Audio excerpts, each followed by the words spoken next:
Ngayon, eto mga sangkay, trending ngayon si PRRD, no? Si Tate Digong dahil nga po dito mga sangkay, sa isang video at mga larawan, mga balita po ito noon na kung saan na-discover ng netizens ngayon. Pag-usapan po natin.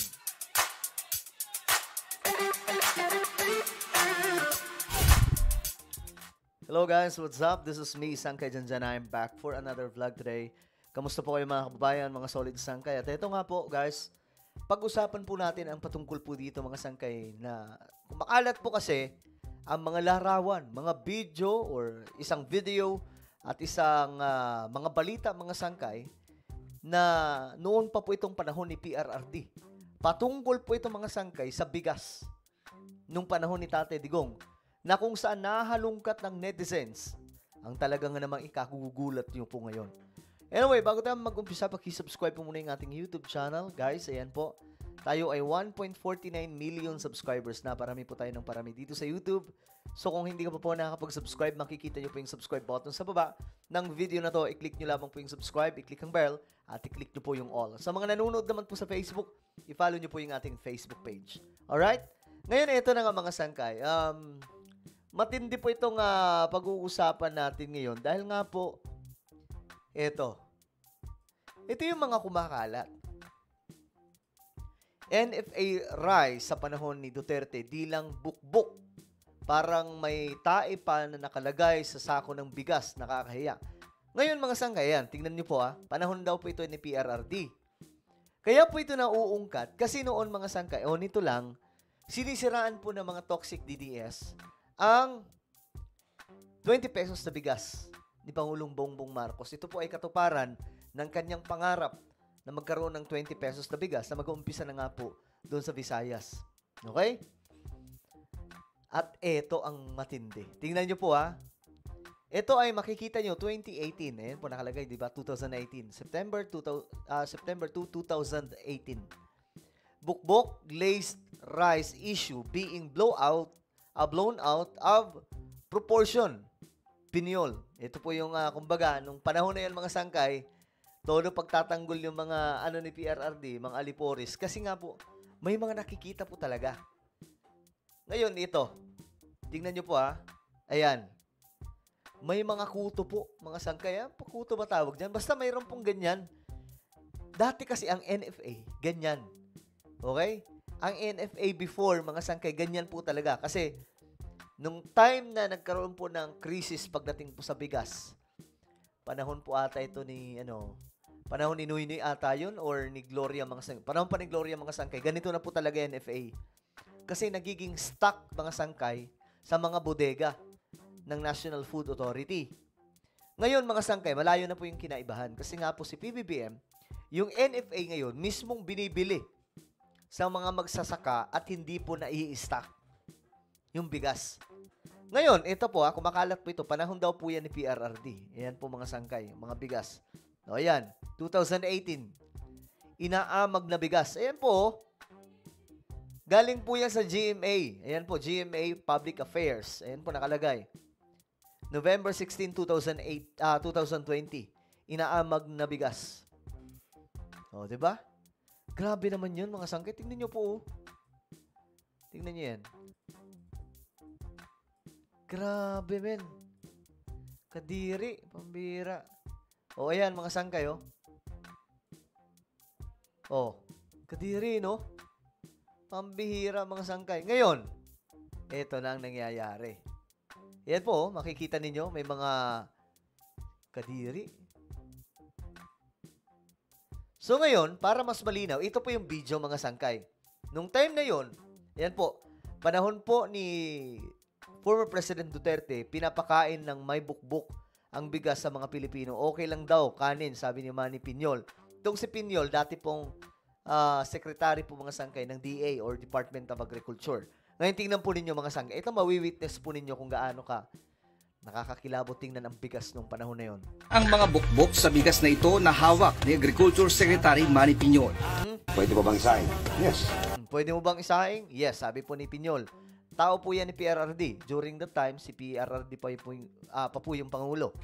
Tanong, pwede mo bang kainin? Tanong, pwede mo bang kainin? Kainin, sabi niya, yes. Yes. Bata pa ako, kumakain na kami ng bigas na nahugasan lang na may bukbok. Hindi ko lang alam kung yun ang dahilan ko bakit hindi ako tumangkad, pero sigurado, buhay ako. Hinuhugasan lang daw. Pinagmalaki pa po mga sangkay. Hinugasan ito ng ilang beses ng kalihim hanggang sa humiwalay ang mga bukbok. Sa pangalang hugas, meron pa rin nakalutang na bukbok. Ayan, no? Nakalutang na bukbok. So, hugasan na natin yan. Pambira no? Baliktad pala, nung panahon pala na yun, may pinapakain mga sangkay na bigas na mayroon pong mga bukbok. Pati sa kamay ko may bukbok. Pati dami ng tubig na dapat ilagay ay ipinakita rin ng kalihim. Pambira. Noon mga sangkay, ito ang nangyayari. Makikita nyo mamaya, noon nagsasample sila. Pinapakita sa camera, nagsasample ng bigas na may bukbok. Kung paano lang po tanggalin. Kumbaga, sinasabi po nila mga sangkay na okay lang naman kainin yung bigas na may bukbok. Ang importante, mahuhugasan. Yan yung NFA before, mga sangkay, panahon po ni PRRD. Pero ngayon, panahon ni PBBM, malayo na po. Ang NFA ngayon, mga sangkay, di kalidad na po ang kanilang mga bigas. Mamaya, makikita nyo mga sangkay. Kasi, malayo yung kaibahan. Ito, nagsasample sila, pinapakita kung paano maalis ang bukbok. Pero kay PBBM, yung mga bata mismo ni PBBM, pinapakita para makita ng sambay ng Pilipino na yung mga bigas mula po sa NFA ay talagang matitindi. O, panoorin natin. Pag ginanyan mo yung kamay mo, dapat yung tubig nandito lang. So yan, tamang-tamang sukat ng tubig. Uy, Diba? may bukbok pa. Pero pwede na. Tatlong piraso, okay na yan. Ay, may lasa-lasa ng konting bigas. Okay, so isahin nyo to. Pagkaraan ng ilang minuto, luto na ang binukbok na kanin at sa live telecast ng UNTV News noong Biyernes ay ipinakita ng Secretary Piñol sa publiko ang pagkain nito, pati na ng galunggong. Ito po yung kanin na may bukbok. Grabe. Panahon po yan ni PRRD mga sangkay. Pinagmalaki pa na may bukbok yung bigas. Pwedeng kainin. Pakita ko sa inyo. Pambira. Galunggong may formalin. Kainin natin. Walang formalin ito. Nilinaw ng kalihim na ang pagkain niya ng binukbok na bigas ay upang ipakita sa publiko na hindi dapat nagkumpulan. So ngayon, alam nyo na.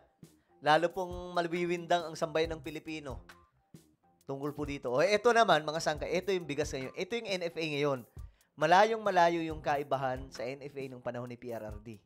Ayan po. Yan po yung NFA ngayon. Magagandang klaseng bigas. Kasi galing po talaga mismo yun sa mga magsasaka. Hindi po yung tipo mga na-stock. Okay? Binibili po mismo sa mga magsasaka. Ngayon, tinikman po yan nila mga sangkay. Ito, tinikman po mismo nila. Ito, sinaing pala muna. O yan, sinaing po muna. Kita nyo kung gaano kaganda yung bigas na ito. Wala pong bukbok, guys. Talagang inayos ni PBBM ngayon yung NFA at makikita po natin na magaganda na po yung bigas nila. Ayan. Diba? Actual na sinasaing yung malinis, walang bukbok na NFA rice under PBBM. Oh, ayan, diba? Diba? Malayong malayo. Eh, dito mga sangkay, oh. May bukbok. Ayan po, makikita nyo. May mga parang ano pa, parang may mga kuto pa, na ewan eh. O, ayan. Yan, pinapakita na malinis. Kung walang bukbok. Kay PRRD naman, mga sangkay, yung bata niya, pinapakita na may bukbok, pero pwedeng kainin. Diba? Ang layo po ng pinaibahan. Wala, matalino talaga yung presidente natin at saka ayaw po ng hindi malilinis.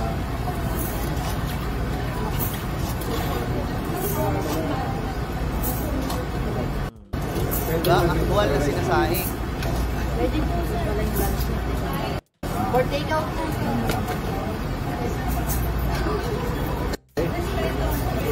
Nakita pa sa camera, oh. Hello, yeah. Diba?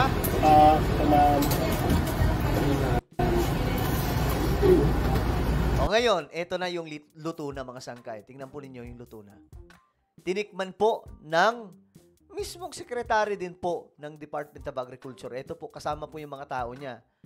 Ngayon, malayo yung kaibahan. Ito tinitikman para masigurong malinis. Dito naman, sa panahon po ni PRRD, mga sangkay, tinitikman para po masiguro na pwedeng kainin kahit may bukbok. Kahit madumi, mga sangkay.